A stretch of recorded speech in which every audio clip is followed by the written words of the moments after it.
Emmanuel Macron et Marseille, une relation avec des hauts et des bas. Ce lundi 26 juin, le président de la République a posé ses valises dans la cité phocéenne pour un déplacement exceptionnel de 3 jours.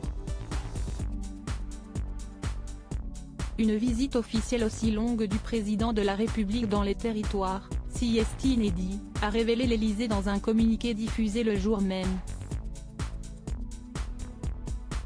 L'objectif de cette visite est simple. Que le locataire de l'Élysée puisse présenter la suite de son plan, baptisé Marseille en grand, qu'il avait déjà évoqué en septembre 2021. Et si les derniers déplacements de l'époux de Brigitte Macron à Marseille étaient purement professionnels, il a déjà eu l'opportunité d'y passer des vacances. En 2017, alors qu'il venait d'être fraîchement élu président de la République, Emmanuel Macron avait en effet passé ses vacances dans la cité phocéenne. Seul problème, son séjour avait été gravement perturbé. Pour rappel, Emmanuel Macron et son épouse, Brigitte, avaient été suivis à de nombreuses reprises par un photographe de presse, les obligeant à porter plainte pour harcèlement et tentative d'atteinte à la vie privée.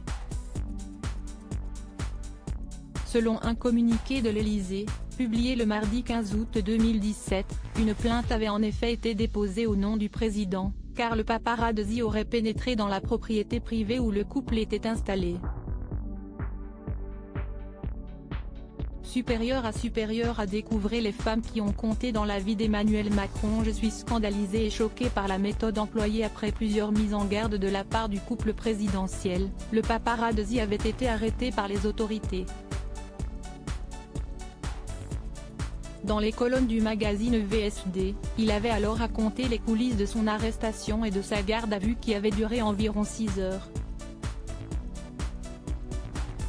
Le but était clairement de me faire peur, avait-il confié, avant de poursuivre, j'ai bien compris que j'étais dans le collimateur et je préférerais éviter de me retrouver au trou.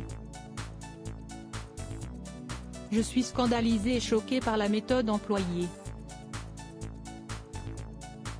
Si est à croire que le président entre en guerre avec la presse. Quelques semaines plus tard, l'Élysée avait apaisé la situation en abandonnant les charges contre le photographe de presse.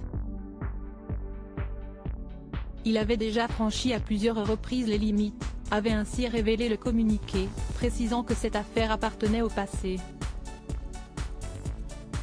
Article écrit en collaboration avec 6 médias. Crédit photo, Jonathan Reboa Panoramique.